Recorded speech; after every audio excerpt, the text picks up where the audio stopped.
चलो देखो केमिस्ट्री, तो केमिस्ट्री में कुछ पॉइंट तुम लोग को 9th का क्लियर होना चाहिए, ठीक। अगर थोड़ा बहुत क्लियर, थोड़ा सा भी अगर 9th में पढ़े होगे, कुछ भी थोड़ा सा भी, तो फिर ये समझ में आ जाएगा। अगर कुछ नहीं पढ़े होगे, पूरे चौपटे हो गए, 8वां के बाद 10वां में उठ के आ गए, तो थोड़ा सा दिक्कत होगा, ठीक। तो फिर भी हम समझाने का कोशिश करेंगे और समझ में लगभग आ जाएगा, इसको रखना, ठीक। तो चैप्टर का नाम क्या है? रासायनिक अभिक्रिया और समीकरण ना, रासायनिक अभिक्रिया एवं समीकरण।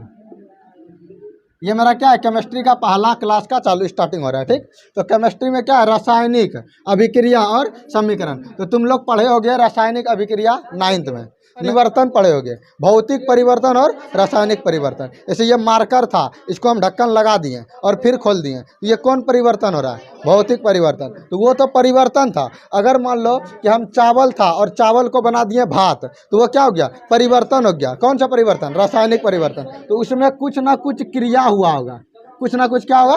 क्रिया हुआ होगा, तब तो वह परिवर्तित हुआ। जब कोई सब्सटेंस या पदार्थ एक रूप से दूसरे रूप में परिवर्तित हो जाता है, अगर उसका गुण बदल रहा है ना, तो हम समझ जाएंगे कि वह रासायनिक परिवर्तन हो रहा है। कौन परिवर्तन? जैसे दूध से दही बदल गया, तो दूध का गुण और दही का गुण अलग अलग है कि एक ही है? अलग अलग है। लेकिन वही अगर मान लो कोई लकड़ी है और इस लकड़ी को 2 भाग में काट दिए, तो इस लकड़ी का गुण और इस लकड़ी का गुण क्या सेम होगा? काहे नहीं होगा? होगा, क्योंकि हम सिर्फ काटे हैं। ऐसे यही मार्कर है, ढकनी है, इसको हम खोल दिए तो गुण बदल गया? नहीं ना। तो ये क्या हो गया? तुम्हारा भौतिक परिवर्तन। यानी कि अगर गुण बदल जाए, उसका जो मेन गुण था वो गुण अगर बदल जाए, तो वह तुम्हारा रासायनिक परिवर्तन हो गया। जैसे चावल हो गया और चावल से बन गया भात, बन गया ना। तो चावल जो था और भात का दोनों का रासायनिक गुण अलग है कि नहीं? चावल को कितना देर रख लो खराब नहीं होगा, लेकिन भात क्या हो जाएगा? खराब हो जाएगा। और वह पक गया, समझे? तो उसका गुण क्या हो गया? बदल गया। तो वह तुम्हारा रासायनिक परिवर्तन होता है। और वह परिवर्तन होता है किसके कारण? रासायनिक अभिक्रिया के कारण। किसके कारण? रासायनिक अभिक्रिया के कारण। हम लोग मान लो कि छिलका उलका सब्जी उब्जी खाएं और उसका छिलका फेंक दिए, तो वह छिलका क्या होता है? कुछ समय के बाद सड़ जाता है। क्या होता है? सड़ जाता है। तो उसमें भी कौन सी प्रक्रिया हो गया? रासायनिक अभिक्रिया। क्या सड़ा हुआ छिलका और जो ओरिजिनल छिलका था, गुण मिलेगा? नहीं मिलेगा। और एक था कि जिसको हम एक रूप से दूसरे रूप में बदल सकते हैं, या फिर हम उसको फिर से वही रूप में ला सकते हैं। अगर फिर से ला लेंगे तो भौतिक परिवर्तन। बैलून फुलाएं और फिर पचका दिए, हुआ कि नहीं? मान लो हम इसको लिखे फिर मिटा दिए, तो कौन परिवर्तन हो गया? भौतिक परिवर्तन। बल्ब जला फिर बुझ गया, भौतिक परिवर्तन। मोमबत्ती जलाएं फिर बुझा दिए, भौतिक परिवर्तन। लेकिन मोमबत्ती जो जला, तो जलने में उसका मोम जो था, मोम, वह पिघल गया। पिघल गया कि ना? मोम था तुम्हारा ठोस अवस्था में और पिघल गया किसमें? द्रव अवस्था में। और या फिर द्रव फिर से किसमें बदल जाता? देखियो मोमबत्ती नीचे पिघल के नीचे जमा हो जाएगा। तो था पहले ठोस में मोम, और फिर बदल गया द्रव में, और फिर से किसमें बदल गया? तो ये पुनः पहली वाली अवस्था में आ गया कि ना? तो इसको बोलेंगे भौतिक परिवर्तन। लेकिन वह जो जल रहा था, आग जल रहा है, तो जल रहा है, तो इसमें मोम में क्या है? कुछ ना कुछ ऊर्जा है, कुछ ना कुछ। और यह ऊर्जा बदल रहा है किसमें? उष्मा ऊर्जा में, और प्लस में प्रकाश ऊर्जा में। जब हम मोमबत्ती जलाते हैं तो मोम में क्या है? ऊर्जा है, उससे हमको प्रकाश मिलता है कि नहीं मिलता? उष्मा ही मिलता है कि ना? गर्मी मिलता है कि नहीं? तो ये ऊर्जा, अब देखो, यह जो ऊर्जा था मोम में, वह ऊर्जा तुम्हारा किसमें परिवर्तित हो गया? उष्मीय ऊर्जा या प्रकाश ऊर्जा में। क्या हम इसको फिर से इसमें स्टोर कर सकते हैं? इतना बड़ा मोमबत्ती था, जलने के बाद मोम तो बचेगा, लेकिन उतने बचेगा जितना था, कुछ घट जाएगा। तो वह घटा कैसे? तो वह कुछ केमिकल रिएक्शन हो गया, कुछ रासायनिक अभिक्रिया हो गया, जो मोम जल रहा था और वह जल करके ऊर्जा किसमें परिवर्तित हो गया? प्रकाश ऊर्जा में। क्लियर हुआ? यानी हम बोल सकते हैं कि रासायनिक अभिक्रिया जब होगा तो उसका गुण कुछ ना कुछ बदल जाएगा। गुण क्या होगा? बदल जाएगा। बात आया समझ में? अब यहाँ पर ये तो तुम समझे कि परिवर्तन के आधार पर, जो हम 9th में पढ़े थे कि भौतिक परिवर्तन और रासायनिक परिवर्तन, उसके आधार पर हम कैसे रासायनिक अभिक्रिया को समझ सकते हैं। लेकिन अभी तुमको समझना तत्व के आधार पर, एलिमेंट के आधार पर। जैसे अगर बोला जाए, इसको मिटाते हैं, जैसे मान लेते हैं हम एक हाइड्रोजन लिए, क्या लिए? हाइड्रोजन का अणु लिए, और मान लो ऑक्सीजन का अणु लिए। ये दोनों बन के मिल के क्या बना देगा? H2O, यानी कि बना देगा जल। क्या बना देगा? जल। अब देखो, हाइड्रोजन एक गैस था, हाइड्रोजन एक क्या था? जो कि ज्वलनशील गैस है, समझे? और ऑक्सीजन भी एक गैस है, ये भी जलाने में मदद करता है कि नहीं? मतलब ये दोनों आग में मदद करता है। बट इसका देखो तो काम क्या है? आग जलाने में मदद करता है, बुझाने में? तो बताओ उल्टा गुण हुआ कि नहीं हुआ? हुआ। तो जब भी केमिकल रिएक्शन होता है या रासायनिक परिवर्तन बोलो या रासायनिक अभिक्रिया बोलो, तो उसके फलस्वरूप एक नया सब्सटेंस या एक नया पदार्थ का निर्माण होता है, और वह नया पदार्थ का जो गुण होगा वह पुराने पदार्थ के गुण से अलग होगा। कुछ आया समझ में? क्या इसका गुण इसमें मिल रहा है? हाइड्रोजन जलाने का काम कर रहा था, ऑक्सीजन भी क्या काम कर रहा था? जलाने का, लेकिन पानी क्या काम कर रहा है? तो उल्टा हो गया कि नहीं? समझ में आ रहा है ना? तो जब रासायनिक अभिक्रिया होगा या रासायनिक परिवर्तन होगा तो उसके गुणों में क्या होगा? परिवर्तन होगा। क्या गुण वही रहेगा? नहीं रहेगा। लेकिन भौतिक परिवर्तन का बात करें तो वही रहेगा। जैसे हम बर्फ को पानी बना दिए और फिर से बर्फ बना दिए, तो क्या कुछ परिवर्तन हुआ? गुण बदल गया उसका? नहीं बदला गुण, तो वह भौतिक परिवर्तन हो गया। तो अब यहाँ पर से हम रासायनिक परिवर्तन को कैसे समझेंगे? देखो यहाँ पर भी ये दोनों एक अपने से मिला है। इसमें क्या हुआ? हाइड्रोजन है, बता दो हाइड्रोजन क्या हुआ है? यानी एक हाइड्रोजन और एक हाइड्रोजन दोनों मिला होगा, और जब मिला होगा तो कितना बन गया होगा? 2 हाइड्रोजन। उसी तरह ऑक्सीजन भी आपस में मिला है कि नहीं? तुम लोग ध्यान इधर दो। कल क्या समझाए थे कि 25% देखने पर, 25% बोलने पर और 25% सुनने पर और फिर लिखने पर। तो जब देखोगे दूसरे जगह ध्यान कंसंट्रेट नहीं रहेगा, समझ में आएगा? तो यहाँ देखना है, केमिस्ट्री अब नीचे लेवल से पढ़ना है और अच्छे से पढ़ना है। भले 9th में अगर नहीं पढ़े या 8th में नहीं पढ़े, लेकिन 10th में दिक्कत नहीं आने देंगे, ठीक? तो हाइड्रोजन मिल के बना होगा 2 हाइड्रोजन से, तो बताओ ये एक ही अणु मिल रहा है कि ना? ये एक ही परमाणु आपस में मिल रहा है। ये भी ऑक्सीजन O2 जो बना है, तो एक ही परमाणु दोनों ऑक्सीजन मिलके बना होगा। ये जो O2 बना होगा, तो एक O2 और एक O2 मिलके क्या बन गया?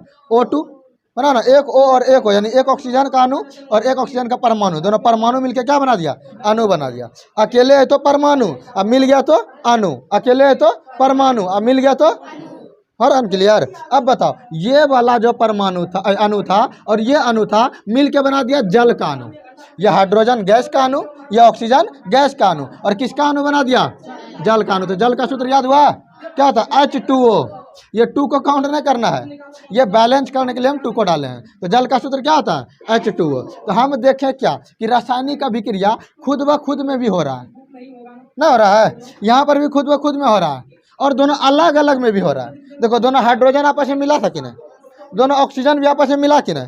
और जब बात हुआ जल बनने का, तो ऑक्सीजन और हाइड्रोजन दोनों मिल गया। मतलब अलग अलग पदार्थ भी मिल सकता है, मतलब अलग अलग परमाणु भी मिल सकता है, और खुद अपने परमाणु भी मिल सकते हैं। तो अब हम रासायनिक अभिक्रिया का डिफिनेशन क्या बोलेंगे? जब कोई एक पदार्थ या जब कोई एक परमाणु या एक से अधिक परमाणु आपस में मिलकर एक नए परमाणु या फिर अणु का निर्माण करता है, तो हम उस अभिक्रिया को क्या बोलते हैं? रासायनिक अभिक्रिया। जिसका गुण जो है ना, पहले दोनों सब्सटेंस या पहले दोनों परमाणु या पहले दोनों अणु के गुण से बिल्कुल भिन्न होता है।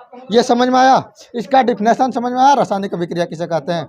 जब कोई अकेले तत्व, ये देखो हाइड्रोजन हाइड्रोजन, जब कोई अकेले तत्व, यहाँ पर भी ऑक्सीजन ऑक्सीजन अकेले मिलकर क्या बना? H2, और यहाँ पर O मिलकर क्या बना? O2। जब कोई अकेले या अलग अलग, अकेले या यहाँ पर अकेले मिलके H2 बना है, और यहाँ पर दोनों आपस में मिलके H2 बना है, और ये दोनों अलग अलग मिलके क्या बना दिया? H2O। यानी अकेले भी मिल सकता है आपस में और अलग अलग भी मिल सकता है। तो जब कोई अकेले या अलग अलग परमाणुओं से मिलकर, ठीक, परमाणुओं से मिलकर एक नया अणु का निर्माण करता है, तो यही प्रक्रिया मेरा क्या कहलाता है? रासायनिक अभिक्रिया। अब हेडिंग समझ में आया? ये तुम्हारा चैप्टर का नाम था कि रासायनिक अभिक्रिया। अब हम देखेंगे समीकरण, तो यही तो हो गया समीकरण। जब हम रासायनिक अभिक्रिया को उसके तत्वों के, रासायनिक अभिक्रिया को उसका तत्व, तत्व क्या था? हाइड्रोजन, तत्व क्या था? ऑक्सीजन, और ये क्या बन गया? जल बन गया। तो उसके तत्वों को उसके अणु के अनुसार या उसके संकेत के अनुसार, किसके अनुसार? संकेत, किसके अनुसार? संकेत के अनुसार। संकेत माना चिन्ह। हाइड्रोजन का संकेत क्या है? H। ऑक्सीजन का संकेत क्या है? O। तो उसके संकेत के द्वारा अगर हम दिखाते हैं तो यही क्या कहलाता है? रासायनिक समीकरण। क्लियर हुआ? फिर से देखो, जब कोई अकेले परमाणु या फिर अलग अलग परमाणु आपस में मिलकर कोई अन्य परमाणु का निर्माण करता है जिसका गुण पहले वाले परमाणु से बिल्कुल भिन्न होता है, ठीक, तो ऐसी अभिक्रिया को क्या कहते हैं? रासायनिक अभिक्रिया कहते हैं। क्लियर है? अब देखो, इसी रासायनिक अभिक्रिया में जो जो तत्व का उपयोग हुआ है, इसी रासायनिक अभिक्रिया में जो जो तत्व का उपयोग हुआ है, उन तत्वों को उसके सूत्र के अनुसार या उसके संकेत के अनुसार निरूपित करना या दिखा देना ही क्या कहलाता है? रासायनिक समीकरण। समझे? इसी रासायनिक अभिक्रिया को हम क्या किया? समीकरण के द्वारा दिखा दिया। इसको हम क्या बोल दिया? रासायनिक समीकरण। क्लियर हुआ? कि अभी भी हेडिंग में दिक्कत है? चैप्टर का नाम यही है, रासायनिक अभिक्रियाएं एवं समीकरण। ठीक, इसमें देखो दो चीज होता है, दो पार्ट हम देखें। एक यहाँ पर तीर तीर के उस पार का बात हो गया और एक इधर का बात हो गया। इसको एक बार गौर करके देखो, तब तक हम पानी पी लेते हैं।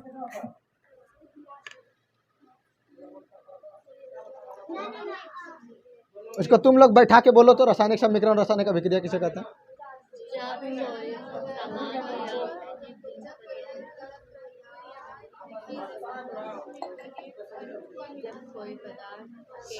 किसी को डाउट भी रहा है क्या? बोलता हूँ, डाउट है तो बोलो फटाक से।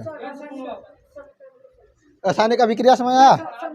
अच्छा, अभिक्रिया फिर समझाते हैं, समीकरण भी समझाते हैं। अभिक्रिया देखो, जब कोई अकेले अणु अकेले भी मिलके बना सकता है, समझे कि ना, या अलग अलग अणु भी आपस में मिलके बना सकते हैं। तो जब कोई अकेले अणु या अलग अलग अणु या परमाणु आपस में मिल करके कोई एक नए परमाणु या अणु का निर्माण करता है, परमाणु का तो नहीं करेगा, अणु का निर्माण करेगा, तो इस अभिक्रिया को हम क्या कहते हैं? रासायनिक अभिक्रिया कहते हैं। ठीक, और इसी रासायनिक अभिक्रिया को उसके तत्व के संकेत के अनुसार दिखाना या उसके सूत्र के अनुसार दिखाना, समझे? इस रासायनिक अभिक्रिया में क्या क्या तत्व का प्रयोग हुआ है? एक हाइड्रोजन तत्व का और एक ऑक्सीजन तत्व का। इस हाइड्रोजन तत्व का संकेत क्या था? H। ऑक्सीजन तत्व का संकेत क्या था? O। तो हाइड्रोजन उसके संकेत के अनुसार या उसके सूत्र के अनुसार दिखा देना, ये क्या कहलाता? रासायनिक समीकरण कहलाता। हम जैसे मान लो इसको नहीं बताते, ये नहीं लिखते, ये हम नहीं लिखते, हम मुंह से भी बोल के बता सकते थे कि डायरेक्ट बोलते कि जब हाइड्रोजन और ऑक्सीजन आपस में मिलता है तो जल का निर्माण होता है। तो हम रासायनिक समीकरण बताएं तुमको, लेकिन क्या लिख के बताएं?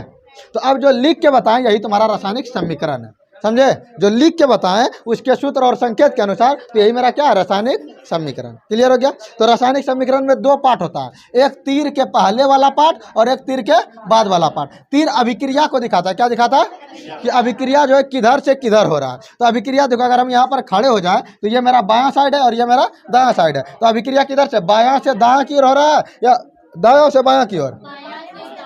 हम ऐसे खड़े थे, ये मेरा बायां हाथ था और ये मेरा दायां हाथ था, तो किधर से किधर? बायां से दायां की ओर। अभिक्रिया को तीर बता रहा है कि अभिक्रिया किधर से किधर हो रहा है? बायां से दायां की ओर। तो अभिक्रिया का जो बायां वाला पार्ट होता है ना, अभिक्रिया का जो बायां वाला पार्ट होता है उसको अभिकारक कहते हैं। क्या कहते हैं? आया बात समझ में? अभिक्रिया का जो बायां वाला पार्ट होगा ये दोनों तुम्हारा क्या कहलाएगा? अभिकारक। और अभिक्रिया के फलस्वरूप जो बना है उसको कहते हैं प्रतिफल। क्या कहते हैं? प्रतिफल। तो पूछेगा इस अभिक्रिया में अभिकारक कौन कौन है? तो हाइड्रोजन और ऑक्सीजन। प्रतिफल क्या है तुम्हारा? तो प्रतिफल जल है। प्रतिफल क्या है? जल है, यानी H2O है। जल का सूत्र याद हुआ कि नहीं? याद हुआ जल का सूत्र? जब 10वां पास होकर निकलोगे ना तो कितने बच्चा पूछा था, बताओ जल का सूत्र क्या है? तो जलों का सूत्र नहीं बता पाता है 10वां पास होने के बाद भी। इसीलिए आज पहले क्लास में तुमको जल का सूत्र मिल गया। पानी पीते हो ना, पिए ना हम पानी, तो वह सूत्र है उसका, इसी से मिलकर बना है, समझे? हाइड्रोजन और ऑक्सीजन से। तो यहाँ तक क्लियर है? अभिकारक समझ में आ गया, प्रतिफल समझ में आ गया। अच्छा, एक और समीकरण हम लिखे तो बता दोगे अभिकारक क्या है, प्रतिफल क्या है? ठीक है, इसे मान लो NaOH, ठीक, प्लस हम कर रहे हैं HCl। ये सब तुम सारा संकेत को आगे धीरे धीरे जाते जाते सब जान जाओगे।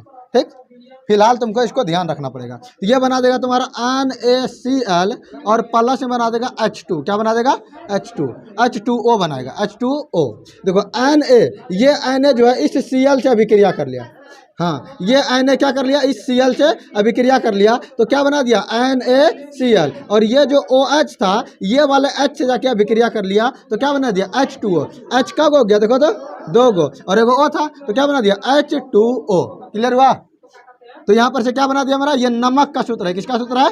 नमक का सूत्र है। और ये जल अभी बतेबे किए तुमको, ये तुम्हारा सोडियम हाइड्रोक्साइड है। जब इसके बाद दूसरा चैप्टर पढ़ाएंगे ना तो बताएंगे कि जिसमें OH लगा होता है वह क्षार होता है। क्षार मना कड़वा। करेला खाए हो? करेला कैसा लगता है? नहीं खाओ करेला? करेला खाए नहीं करते तो कभी नहीं खाए हो? तो करेला का जूस कैसा लगता है? कड़वा। अच्छा, करेला का अलावा और कुछ बताओ जो कड़वा लगे। नीम का छाल पिए हो? नीम का जूस? और नीम से दत्तन से किए हो? दत्तन चिरौतो पिए हो? हाँ, तो वो सब भी कैसा लगता है? कड़वा। तो कड़वा को हम क्या कहते हैं? क्षार। तो अगला चैप्टर जब दूसरा पढ़ेंगे तो इसका चैप्टर का नाम है आम्ल, क्षार और लवण। तो ये तुम्हारा आ जाएगा क्षार, और ये तुम्हारा खट्टा लगता है। कैसा लगता है? खट्टा। HCl बता देंगे ना बायोलॉजी में। तो ये मेरा आम्ल है। ये क्या है? आम्ल। आम्ल स्वाद में कैसा होता है? खट्टा होता है। ठीक, और ये मेरा क्या है? क्षार है। क्या है?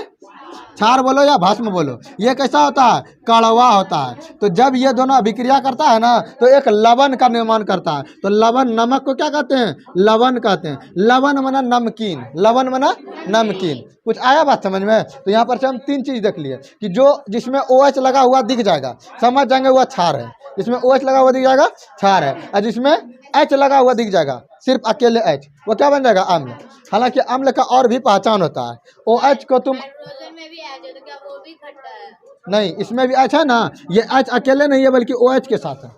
तो हम इसको H नहीं देखेंगे, OH देखेंगे। तो तुम सिर्फ इसका पहचान कर लो, वो ऑटोमेटिक पहचान लेंगे। अगर हम OH देख लिए तो क्या बोलेंगे? क्षार बोलेंगे। इसको विस्तार से अगला चैप्टर में पढ़ेंगे। हम अभी सिर्फ और सिर्फ इसमें रासायनिक अभिक्रिया देखेंगे, ना कि ये देखेंगे ये अभिक्रिया बन कैसे रहा है। सिर्फ देखेंगे रासायनिक अभिक्रिया है क्या, और इसको ध्यान में रख लेना है कि यह रासायनिक अभिक्रिया है। ये बनेगा कैसे? जब ऑर्गेनिक केमिस्ट्री पढ़ाएंगे तब बताएंगे अभिक्रिया कर कैसे रहा है, ये आखिर रिएक्शन कैसे कर रहा है। समझे बात? तो अभी यहाँ पर हम देखें, आप बताओ इसमें अभिकारक के रूप में क्या क्या था, बताओ तो। ये दोनों अभिकारक हुआ प्रतिफल, ये दोनों अभिकारक हुआ प्रतिफल, अभिकारक। और इधर वाला क्या गया? तो बताओ अभिकारक में क्या था? NaOH। अभिकारक में क्या था? NaOH plus HCl। और तुम्हारा प्रतिफल में क्या था? NaCl प्लस में H2O। बात क्लियर हुआ?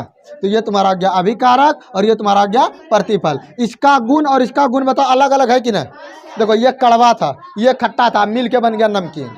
आई बन गया स्वादहीन। जल को स्वाद होता है। तो बताओ ये अभिक्रिया, जब रासायनिक अभिक्रिया हुआ तो अभिकारक और प्रतिफल का क्या गुण समान है? नहीं है। तो बात क्लियर हुआ? केमिस्ट्री समझ में आ रहा है कुछ?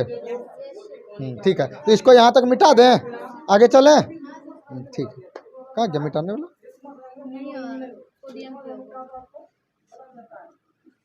कोई डाउट होगा खटाक से पूछोगे, क्योंकि केमिस्ट्री जो है थोड़ा सा ऑड है, लेकिन कि जब तुम लगातार और रेगुलर रहोगे ना फिर ये तुम्हारा रेगुलर बेसिस में आ जाएगा। जैसे तुम बायोलॉजी का बात करो तो तुम उसको देख सकते हो, आराम से समझ सकते हो। फिजिक्स भी तुम है, जैसे मान लो लाइट के बारे में पढ़ाएंगे, लाइट तुमको दिख जाएगा, लेकिन केमिस्ट्रिया में दिखेगा कहाँ? रासायनिक रिएक्शन हो गया, वो रिएक्शन दिखेगा? दिखेगा रे? आग जलते हुए दिखेगा, आग जल रहा है, लेकिन वो जलने में ऑक्सीजन मदद करेगा, वो दिख रहा है तुमको? तो ये हाँ है, हाँ पता है, वही तो। तुम इसको क्या कर सकते हो? एक सोच सकते हो, समझे? फील कर सकते हो, लेकिन इसको देख नहीं पा सकते हो। ऐसे मान लो कि हम आग जला दिए, या फिर दूध से दही बन गया, तो दूध से दही बन गया, दही देख सकते हैं, दूध देख सकते हैं, लेकिन वो बनने की प्रक्रिया नहीं देख सकते। तो रासायनिक रिएक्शन जो हो रहा है, केमिकल रिएक्शन, उसको देख नहीं पाते हैं। तो थोड़ा सा लगता है कि हट के है, लेकिन हट के कुछ नहीं है, वो भी आम लाइफ में यूज होता है। जैसे अभी हम खट्टा दिखाएं, नींबू का रस खट्टा होता है कि नहीं? नींबू का रस दूध में डाल दो, फट जाएगा दूध। वह रिएक्शन किया, नींबू का रस जाके दूध से रिएक्शन करके उसको फाड़ दिया, फटा हुआ दूध तुमको दिखाई देगा और सही दूध दिखाई देगा, लेकिन फटने की प्रक्रिया दिखाई देगा नहीं ना। तो बस तुमको समझना पड़ेगा, समझने का फेर है। अरे समझ में आता है? तो हम अभिकारक और प्रतिफल देख लिए। अब आगे देखते हैं रासायनिक अभिक्रिया की क्रियाविधि भी देख लिए। रासायनिक अभिक्रिया की विशेषता, आखिर इसका विशेषता क्या है? रासायनिक अभिक्रिया जो है, रासायनिक अभिक्रिया तो देख लिए, रासायनिक अभिक्रिया देखे कि नहीं देखें? आवाज नहीं आ रहा है तुम लोग को, समझ में नहीं आ रहा है क्या? तो बोलते नहीं हो, बोले थे ना, बोलेगा तो 25% समझ में आएगा। तो रासायनिक अभिक्रिया देखें कि नहीं देखें? अब हम इसमें समीकरण भी देख लिए। अब हम देखेंगे कि रासायनिक अभिक्रिया क्या है, रासायनिक अभिक्रिया की विशेषता, आखिर इसका विशेषता क्या है। तो रासायनिक अभिक्रिया का पहला विशेषता दिया हुआ जैसा दिया है कि गैस की उत्पत्ति होता है। किसका उत्पत्ति होता है? क्या लिख रहे हैं रे? अब हुआ उत्पत्ति, याद आता तो अर्थ का गैस की उत्पत्ति। हाँ 5 गो कुछ कुछ गुण दिया है गैस की विशेषता, इसका रासायनिक अभिक्रिया की विशेषता। तो पहला दिया गैस की उत्पत्ति, मतलब अगर कोई रासायनिक अभिक्रिया होगा तो उसके फलस्वरूप गैस बाहर निकलेगा। गैस क्या होगा? बाहर निकलेगा। तो देखते हैं कि ऐसी कौन सी अभिक्रिया जिसके फलस्वरूप गैस बाहर निकलता है। ऐसे उदाहरण में दिया है, जिंक का अभिक्रिया करा दे HCl से, मान लो Zn जिंक है, आप प्लस में अभिक्रिया करा दे किससे? HCl से। HCl में क्या आ गया? लवण। अभी तुरंत लवण बोल रहे हैं, अम्ल। अभी तुरंत बताए, ये बार बार यूज होगा इसीलिए हम उसको बताते जा रहे हैं। HCl क्या बोल दिया? अम्ल। स्वाद में कैसा होगा? खट्टा। अम्ल कैसा होता है? खट्टा। और क्षार कैसा होता है? कड़वा। क्षार कैसा होता है? कड़वा। तो ये तुम्हारा धातु था, ये क्या था? धातु। जिंक क्या है? धातु। ये जो है ना तुम्हारा Cl से अभिक्रिया करा लेगा। किससे कर लेगा? Cl से। तो ये बना देगा तुम्हारा ZnCl। लेकिन ZnCl2, ये 2HCl 2HCl से बनेगा। तो ये बना देगा तुम्हारा ZnCl2 और प्लस में H2 गैस मुक्त कर देगा। अब ये हाइड्रोजन बताओ अकेले बचा कि नहीं बचा? तो यहाँ पर से हम क्या देखें कि हाइड्रोजन गैस बाहर निकल गया। क्या बच गया? हाइड्रोजन गैस बाहर निकल गया। तो ये कोई धातु था और यह धातु वो धातु से अभिक्रिया कर लिया। ये धातु किससे अभिक्रिया कर लिया? वो धातु से। ये वो धातु का नाम क्या था? क्लोरीन। तो जब ये जिंक क्लोरीन से अभिक्रिया कर लिया तो इसका नाम बन गया जिंक क्लोराइड। क्या नाम पड़ गया? Zinc chloride. जिंक अब प्लस क्लोरीन क्या बन गया? Zinc chloride. अब बताओ ये दो हाइड्रोजन बाहर रह गया। अच्छा बताओ ये जो दो दिए हैं ये हाइड्रोजन के साथ है कि क्लोरीन के साथ है? हाँ दोनों के साथ है। आगे में ना बैठा है। अगर स्पेशल हाइड्रोजन के साथ रहता तो नीचे लिखते, अगर स्पेशल क्लोरीन के साथ रहता तो नीचे लिखते, अगर दोनों के साथ रहेगा तो आगे लिखेंगे। तो ये संकेत को समझना है, समझे कि ना? तो ये देखो हाइड्रोजन किसके साथ था? दोनों साथ। ये दो गो क्लोरीन था तो दो क्लोरीन यहाँ दे दिया और दो हाइड्रोजन था तो दो हाइड्रोजन यहाँ बन गया। अब ये गैस था, हाइड्रोजन क्या है? अब बताओ रासायनिक अभिक्रिया हुआ तो गैस की उत्पत्ति हुआ कि नहीं हुआ? बताओ हुआ ना। तो जब इसका पहला विशेषता बताया कि रासायनिक अभिक्रिया के दौरान गैसों की उत्पत्ति होती है, तो देख लिया हम गैस की उत्पत्ति किस तरह से होता है। हम और भी करवा सकते हैं, जैसे जिंक से करवाए, हम अभिक्रिया करवाए ना।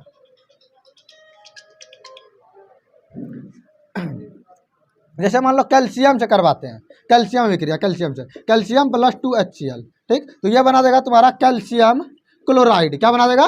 Calcium chloride CaCl2। अब प्लस में क्या बना देगा? H2 गैस मुक्त कर देगा। H2 गैस क्या कर देगा? मुक्त। तो इसमें भी हम क्या देखें कि हाइड्रोजन गैस मुक्त हो गया, यानी कि कोई भी गैस की उत्पत्ति हो सकता है। ऐसे हम तुमको एक तुम्हारा जब जिंक की अभिक्रिया किससे करवाएं? HCl से, तुम्हारा जिंक क्लोराइड बना और क्या हो गया? हाइड्रोजन गैस मुक्त हो गया। दूसरा देखें तो कैल्शियम का अभिक्रिया किससे करवाएं? हाइड्रोक्लोरिक अम्ल से, तो क्या हो गया? हाइड्रोजन गैस मुक्त हो गया। हर कंडीशन में क्या होगा? गैस मुक्त नहीं होगा। जैसे अभी हम अगला एगो लिख के देखें, जैसे तुम बोले ना अभी कि क्या हर एक में गैस मुक्त होगा, तो अभी हम लिखे ना एगो समीकरण, फिर जब हम उसको बनाने का कोशिश किए तो देखे उसमें गैस मुक्त होगा ही नहीं, समझे? उसमें गैस मुक्त नहीं होता, तो उस अभिक्रिया क्या कर दिया? काट दिया।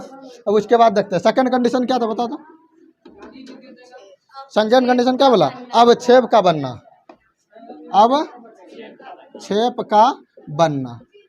अवक्षेप तुमको समझ में आ रहा है कि ना? अवक्षेप जो तली में बैठ जाएगा, अवक्षेप जो तली में बैठ जाएगा। कोई भी अगर मान लो दो सब्सटेंस है, जैसे मान लो कि हम मिट्टी लिए और पानी लिए, दोनों को घोल दिए, तो मिट्टी क्या होगा? तली में बैठ जाएगा। चीनी लिए, पानी लिए, दोनों घोल दिए, तो चीनी कुछ समय के लिए बैठ जाएगा और बाद में क्या होगा? घुल जाएगा। तो कुछ समय के लिए बैठा ना, तो वह जो तली में बैठ जाएगा उसे क्या बोलेंगे? अवक्षेप बोल देंगे। जैसे अवक्षेपन अभिक्रिया का एग्जाम्पल दिया है, सोडियम क्लोराइड का जलीय विलयन सिल्वर नाइट्रेट से अभिक्रिया करवा रहे हैं।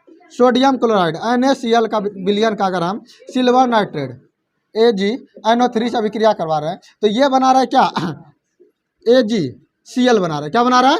AgCl। ये क्लोरीन Ag से अभिक्रिया कर लिया, अब क्या बचा? सोडियम और क्या बचा? NO3। तो अब ये क्या बना देगा? NaNO3। क्या बना देगा? NaNO3। तो इसमें जो AgCl है ना, ये जो देखो हम सिंपल तुम लोग को बता, तो तुम लोग को कठिनाई ये हो रहा होगा कि सर आप तो अभिक्रिया बना दे रहे हैं, हम कैसे बनाएंगे?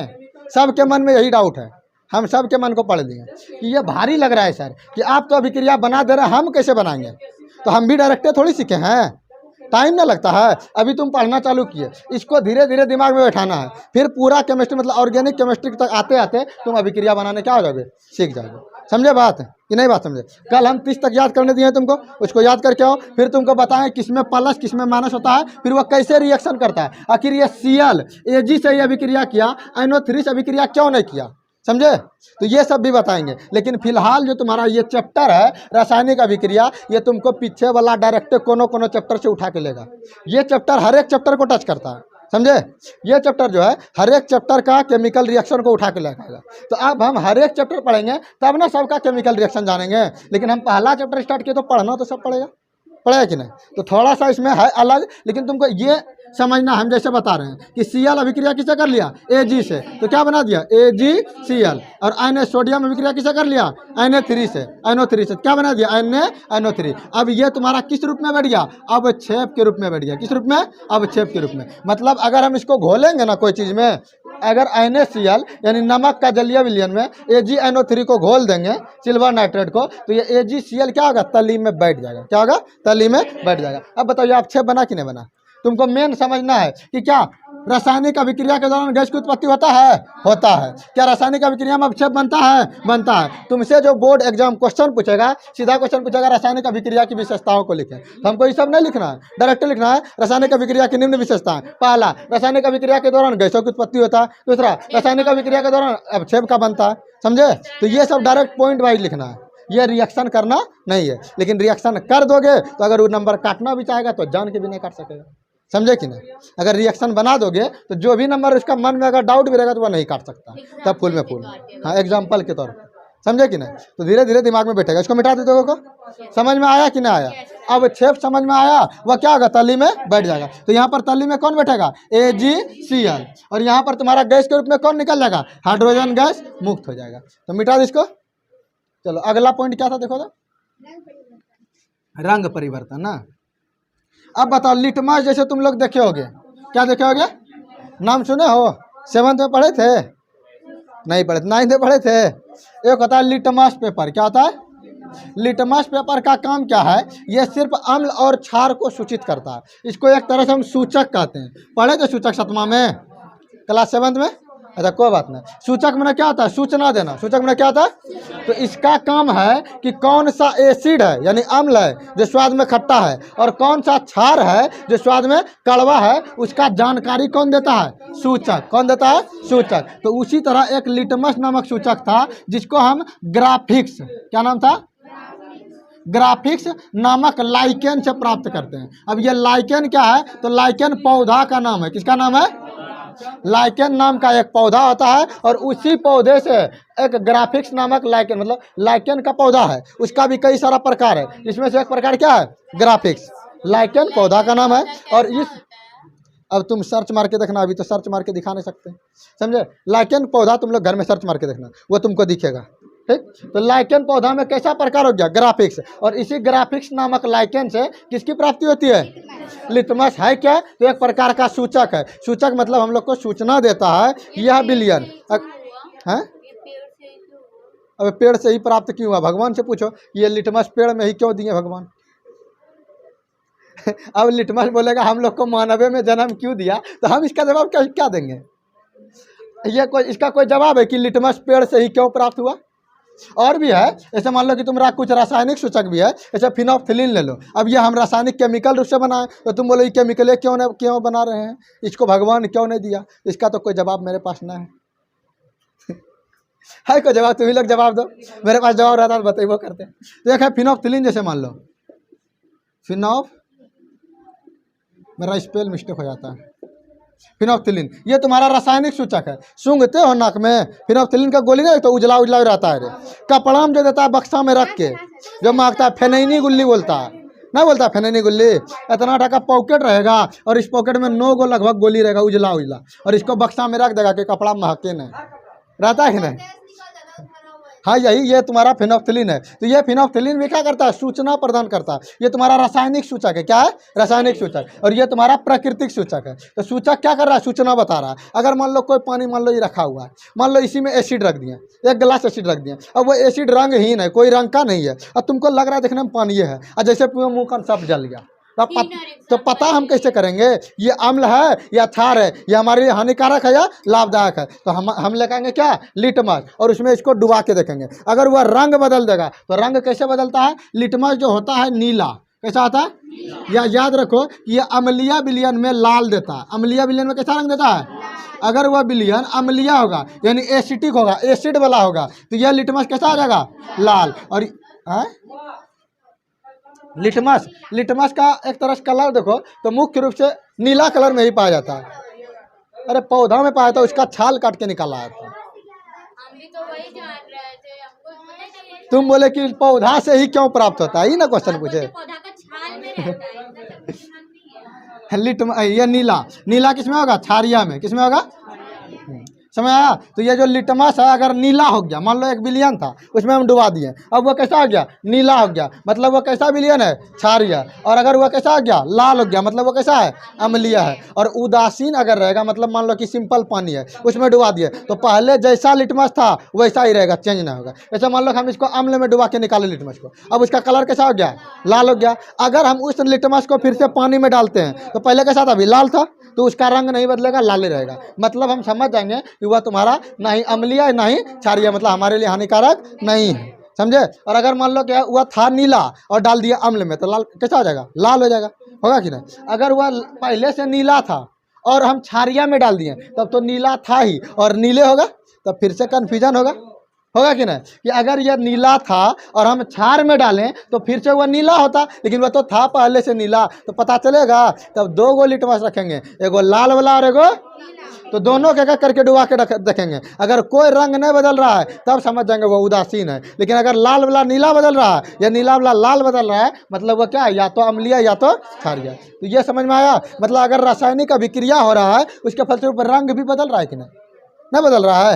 अगर मान लो एक कलर को दूसरे कलर में मिला दो, समझे, लाल रंग को हरा में मिला दो, काला बन जाएगा।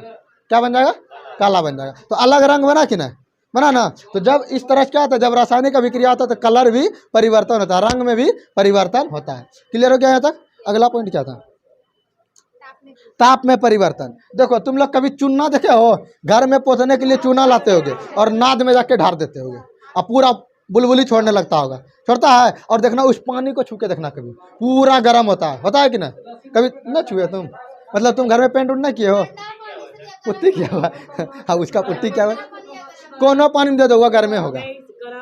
तुम ठंडा में भी देख लो, तुम ठंडा में देख के देख लो। एक गैस होता है ना, गैस आम पकाने वाला गैस, उसको पानी में डाल के देखो, आम पकाने वाला गैस होता है, एसिटिलीन बोलते हैं उसको। क्या बोलते हैं, एसिटिलीन। अगर उसको तुम पानी में दोगे, पानी खौलने लगता है। कैसे हो गया, गर्म हुआ कि नहीं हुआ। तो बताओ कि अगर कोई 2 चीज़ आपस में अभिक्रिया करता है, उसके फलस्वरूप ऊष्मा निकलता है कि नहीं। तो या तो ये भी हो सकता है कि ऊष्मा निकल भी सकता है या ऊष्मा सोख भी सकता है। 2 चीज़ हो सकता है। जब ऊष्मा बढ़ सकता है, गर्मी उसका बढ़ सकता है, तो कम भी तो हो सकता है। तो जब ऊष्मा निकलेगा तो ऐसा अभिक्रिया को बोलेंगे ऊष्मा क्षेपी अभिक्रिया। क्या बोलेंगे, ऊष्मा क्षेपी। मतलब छेप दिया ऊष्मा को, बाहर कर दिया, फेंक दिया। छेप दिया मान लो कि फेंक दिया, ऊष्मा क्या कर दिया, फेंक दिया, मतलब बाहर निकाल दिया। जब मान लो अभी हम क्या बताएं, जब चूना का अभिक्रिया हम पानी के साथ कराते हैं, किसका अभिक्रिया, चूना का अभिक्रिया पानी के साथ कराते हैं, तो वह अभिक्रिया पानी क्या करता है, गर्म कर देता है। तो बताओ ऊष्मा निकला कि नहीं निकला। जब ऊष्मा निकलेगा तो वैसी अभिक्रिया क्या कहलाएगा, ऊष्मा क्षेपी, ऊष्मा क्षेपी। और कुछ रासायनिक अभिक्रिया के दौरान अगर पानी गर्मी क्या होगा, कम हो जाएगा, उसको हम क्या बोलेंगे, ऊष्मा शोषी रासायनिक अभिक्रिया। ऊष्मा शोषी, ऊष्मा को सोख लिया ना, हो गया ऊष्मा क्या कर लिया। ये बात क्लियर हुआ। तो रासायनिक अभिक्रिया के दौरान पहला क्या देखे थे हम, कि गैस मुक्त होता है, ठीक। दूसरा क्या देखें कि अवक्षेप के रूप में जमता है कि नहीं। और तीसरा क्या देखें, रंग परिवर्तन हो जाता है। और चौथा हम क्या देखें कि या तो ऊष्मा निकाल देता है, यानी ताप को बढ़ा देता है, या ताप को घटा देता है। तो जब ताप को बढ़ा देगा तो ऊष्मा क्षेपी, या ताप को घटा देगा तो ऊष्मा शोषी। मान लो कि पानी गर्म कर रहे थे और 1 लोटा ला के ठंडा पानी दे दिए, अब पानी गर्म हो गया कि ठंडा हो गया, तो उसका ताप क्या कर दिया, घटा दिया। तो अब वह अभिक्रिया क्या हो गया, ऊष्मा शोषी, समझे। और जब मान लो कि हम चूना को दे दिए, चूना भी छू के देखोगे ठंडा लगेगा, पानी को भी छू के देखो ठंडा लगेगा, लेकिन दोनों को मिला दो, एकदम पूरा रिएक्शन करके विस्फोट करने लगता। हम तो जल गए थे, पूरा गर्म हो गया था। डिब्बा में दिए थे और डिब्बा इतना गर्म हो गया, लग रहा था बरक जाएगा। अब अंतिम में उसको ढारना पड़ गया नीचे में, पकड़ के हाथ से, पूरा उबल रहा था, इसे छिड़का देगा पूरा, इससे पूरा जला देगा, समझे। तो ऊष्मा क्षेपी रासायनिक अभिक्रिया मतलब ऊष्मा का उत्सर्जन करेगा, उसको बाहर निकालेगा। ऊष्मा शोषी मतलब ऊष्मा को घटा देगा। ताप निकालेगा तो ऊष्मा क्षेपी, और ताप को घटा देगा तो ऊष्मा शोषी। क्लियर है यहाँ तक। अब भारी लग रहा है। वो जो रासायनिक समीकरण लिख रहे थे ना, हमको पता था, इसीलिए हम सोचे कि पहले सोचे कि एक बार लिख के देखते। अभी नहीं लिख रहे हैं तो भारी नहीं लग रहा है तो इसी तरह समझा देते, कम भारी लगे। समझ में आया। अगर उसको भी हम डायरेक्ट समझाते हैं शुरू में, बिना रिएक्शन लिख ले, तो और अच्छे समझ में आ जाता, मतलब भारी नहीं लगता। तो ये दिमाग का टेंडेंसी है कि नया चीज़ जब देखते हैं ना तो अजीब लगता है। जैसे कोरोना को सुइया लिए थे तो बुखार धरा था कि नहीं, लेकिन न धरा था। अब तुम मजबूत है बा, हम तो कमज़ोर थे, हमको धर लिया था, हमको खटिया में सुता लिया था। फिर दूसरा बार जब सुई लिए तो बुखार नहीं धरा। क्यों, क्योंकि एक बार जब नया चीज़ आया तो उसको शरीर को हम लगा कि अजनबी है, तो उसके अलग तरह से उसके साथ बिहेव किया ना, अजीब तरह से। और जब वह बार बार आने लगता है तो अच्छा लगने लगता है। उसी तरह यही अभी शुरू में आज क्या अजनबी लग रहा था, अभी तो आप समझ में आने लगा कि नहीं। तो बस रेगुलर रहोगे ना कोई चीज़ में तो वह समझ में आ जाएगा। क्लियर है यहाँ तक। अब क्या था, अवस्था में परिवर्तन। अवस्था तो तुम लोग को दिखिए रहा है, बर्फ था गर्मी कर दिए तो क्या बन गया, जल। और जल को और गर्म कर दिए, क्या बन गया, वाष्प। समझे, वाष्प को ठंडा कर दिया, फिर से क्या बन गया, अब हम एगो चीज़ बताए थे, फिनोक्सिलिन था ना, ये एक ऊर्ध्वपातित पदार्थ है, पढ़े होगे 9th में, ऊर्ध्वपातन। क्या पढ़े होगे? ऊर्ध्वपातन। एक जब कोई एक पदार्थ अपने ठोस रूप पे बिना द्रव में परिवर्तित हुए सीधे गैस में बदल जाए, जैसे कपूर के ले लो, कपूर को लोगे तो तुम उसको रखोगे ना सीधे खुला वायुमंडल में, तो वो सीधे गैस बन के उड़ जाएगा, द्रव नहीं बनेगा। लेकिन बर्फ को रखो तो वो पिघल पिघल के पहले पानी बनेगा, और जब ज़्यादा गर्मी मिलेगा तब क्या बनेगा? गैस। तो अगर हम बर्फ को लिए तो बर्फ से पानी और पानी से गैस, एक रिएक्शन में गया, मतलब बर्फ में से पहले पानी बना, यानी ठोस से पहले द्रव और द्रव से गैस। लेकिन अगर हम फिनोक्सिलिन को लेंगे या कपूर को लेंगे तो वह ठोस से द्रव नहीं बनेगा, डायरेक्ट क्या बन जाएगा? गैस। तो ये क्या, ये भी एक रिएक्शन हो रहा है, और वह भी एक क्या था? रिएक्शन था, अभिक्रिया था। तो वह अभिक्रिया जिसमें क्या था? अवस्था में परिवर्तन हो जाता है, तो वह अभिक्रिया क्या कहलाता है? वही अवस्था, रासायनिक अभिक्रिया क्या कर सकता है? अवस्था में भी परिवर्तन कर सकता है। किस में दिखाया गया? जैसे मान लो कार्बन डाइऑक्साइड है, उसको उच्च टेम्परेचर लिक्विड, हम लोग का जो घर में आता है एलपीजी गैस, वह नाम है गैस, लेकिन उसको सिलेंडर को हिला के देखना तो कैसा लगता है? छपक छपक करता है, मतलब पानी के जैसा है, वो लिक्विड फॉर्म में है कि नहीं? लेकिन हम लोग बोलते क्या है? तो हम लोग बुड़बक हैं हम लोग उल्लू है रे, पानी की तरह दिख रहा है और बोल रहे हैं गैस। गैस क्या, जो हवा है कि नहीं है? आप देखे नहीं ना? कैसे देखे ना? वाइट वाला पाइप लेना, जो चूल्हा खाना बनाता है ना, तो जब गैस से चूल्हा में जाएगा ना सिलेंडर में, तो दिखेगा तुमको पानी की तरह बहता हुआ दिखता है। तब तुम लोग में लाल वाला पाइप रहता है ना, गैस वाला, इसीलिए नहीं दिखता है, जो भी रहे ऑरेंज या लाल। और उसे मान लो कि अब तुम व्हाइट वाला पाइप लगाना, तुमको दिखेगा, हाँ दिखेगा, व्हाइट वाला लगा के देखना, तो समझे? तो पानी की तरह, पागल है ना जो हम लोग गैस वही तो हम बता रहे हैं ना, तुम लोग पागल नहीं, हम भी पागल नहीं, अभी बता रहे कि काहे इसको गैस बोलते हैं, समझे? तो हम लोग क्या करते हैं? उसको उच्च ताप देते हैं, वह जो गैस होता है उस गैस को बहुत ज़्यादा प्रेशर दिया जाता है और टेम्परेचर दिया जाता है। तो जब टेम्परेचर और प्रेशर बढ़ाया जाता है तो वह अपना अवस्था परिवर्तन कर लेता है, वह अपना अवस्था क्या कर लेता है? परिवर्तन कर लेता है। वह था गैस में, लेकिन उसको उच्च टेम्परेचर और उच्च प्रेशर पे उसको एक गैस सिलेंडर में पैक कर दिया, समझे? उसको गैस सिलेंडर में क्या कर दिया? पैक कर दिया। अब उसका प्रेशर और टेम्परेचर बढ़ गया, जिस कारण क्या हो गया? वो बढ़ने के कारण, प्रेशर बढ़ने के कारण वह चेंज कर लिया अवस्था, यानी गैस से किसमें बदल गया? वह था तो गैस था क्या, लेकिन हम उसको बोलते हैं एलपीजी, लिक्विफाइड पेट्रोलियम गैस। तो वह था गैस, लेकिन हम उसको कर क्या दिए? लिक्विफाइड कर दिए, यानी उस गैस को बदल दिए किसमें? लिक्विड में। बात आया समझ में? हम लोग पागल, हम पागल नहीं है भैया, हमारा दिमाग खराब है ना। दिमाग भी खराब है, ठीक है, दिमाग खराब रहता समझ में आता? बता दो, तुम लोग का दिमाग खराब है? तब तुम लोग इतना तेज चले तो चलो बताओ, हम इसका कितना विशेषता देखे, बताओ तो, याद हुआ कि नहीं पांचों? बता, अब मजा आने लगा ना धीरे धीरे, तो आएगा, इंटरेस्ट आएगा धीरे धीरे। तो विशेषता पहला क्या देखे हम? गैस का बनना। किसका बनना? गैस का बनना, हाँ वही हो गया, गैस का बनना। दूसरा हम क्या दिया? अवक्षेप के रूप में, अवक्षेप के रूप में बचना। तीसरा क्या देखें हम? रंग में परिवर्तन। चौथा क्या देखें? ताप में परिवर्तन, बढ़ भी सकता है और पांचवा क्या देखें?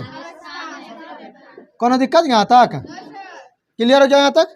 अब आगे हेडिंग क्या है देखो तो, रासायनिक समीकरण। बताओ, रासायनिक समीकरण को हम पहले डिफिनेशन किए थे कि नहीं? डिफाइन किए थे कि नहीं? रासायनिक समीकरण क्यों क्या बोले थे? कि जब कोई रासायनिक अभिक्रिया है, जब कोई रासायनिक अभिक्रिया हो रहा है, तो उस रासायनिक अभिक्रिया को हम अगर उसके तत्व के अनुसार या उसके संकेत के अनुसार या सूत्र के अनुसार अगर हम उसको दिखा देंगे तो वही क्या कहलाएगा? रासायनिक समीकरण। क्या कहलाएगा? रासायनिक समीकरण। हम पहला जो गैस वाला बताया था, अवक्षेप वाला, उसमें रासायनिक समीकरण लिखे थे कि नहीं? देखिए तो तुम लोग को थोड़ा थोड़ा उड़ने लगा दिमाग से, तो उसको ईजी बनाना पड़ेगा।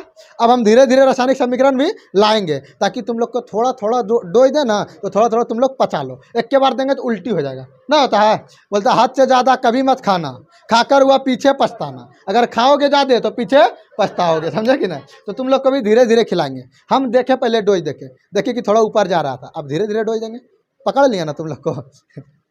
समझे? तो देखो, समझाने का तरीका देखो क्या होता है। तुम लोग को एक बात बताते हैं, अगर कहीं भी जाओगे ना तो सब सर अच्छा पढ़ाते हैं और सब स्टूडेंट भी अच्छा होता है, ना तो भुजगोल होता है ना तो तेज होता है, ठीक? और टीचर भी अच्छा पढ़ाते हैं। अंतर क्या होता है? पढ़ाने का तरीका। तुम लोग अभी कुछ पढ़े नहीं हो, तो तुम लोग मान लो इस लेवल पे हो, इस लेवल पे, और हम पढ़े हुए हैं, हम सब जान रहे हैं, ठीक? तो हम यहाँ लेवल से पढ़ाएंगे क्योंकि हमको नॉलेज है। अब तुम अभी जान नहीं रहे हो, अब तुम समझने की कोशिश करोगे इस लेवल से और समझाने की कोशिश करेंगे हम इस लेवल से, तो क्या समझ में आएगा? काफ़ी गैप है। अगर हम अपना भाषा को चेंज करें, थोड़ा किताबी भाषा को छोड़ करके अगर जनरल साइंस यानी कि हम लोग के जीवन के भाषा में आए, तो तुमको समझ में आने लगेगा। मतलब हम अपना लेवल को थोड़ा डाउन करें और तुम्हारा लेवल को ऊपर करने का कोशिश करें, तो ये दोनों हो सकता है कि बराबर आ जाएगा, और जब बराबर आएगा तो क्या आएगा? समझ में आने लगेगा। वही काम है मेरा सिर्फ, ठीक, उसी हिसाब से सर अच्छा होता है और सर खराब होता है। नहीं बोलता है कि वो सर बहुत अच्छा नहीं पढ़ाता, वो सर अच्छा पढ़ाता है। तो अंतर सिर्फ यही है कि वो सर अपना लेवल को नीचे करके और तुमको ऊपर ला करके दोनों को मैच करके पढ़ा रहा है, फ्रीक्वेंसी मिला रहा है कि तुम लोग को कितना लेवल में समझ में आ रहा है। समझे? हाई लेवल में मान लो हम खूब विद्वान है, अब पूरा विद्वता एकदम दिखा रहे हैं तुम लोग को, हम ई जानते वो जानते हैं, तो तुमको समझे में ना आएगा, दूसरा दिन आओगे पढ़ने, नहीं ना आओगे। इसीलिए समझ में आना चाहिए। यहाँ तक क्लियर हो गया? मिटा दें इसको। याद हुआ कि क्लियर खाली हुआ? बता दो, याद हुआ कि नहीं? याद हो गया। हाँ, सब याद होगा, चाहे वह केमिस्ट्री हो, चाहे वह बायो हो या फिजिक्स हो, और चाहे वो हम मैथ पढ़ाएं, सब समझ में आएगा। टाइम ओवर क्या? हाँ, चलो तब आज का क्लास यहीं तक रहेगा, बाकी कल देखेंगे, ठीक। अच्छा, आप लोग भी अगर वीडियो अच्छा लगे, पसंद आए तो लाइक और कमेंट कर दीजिए।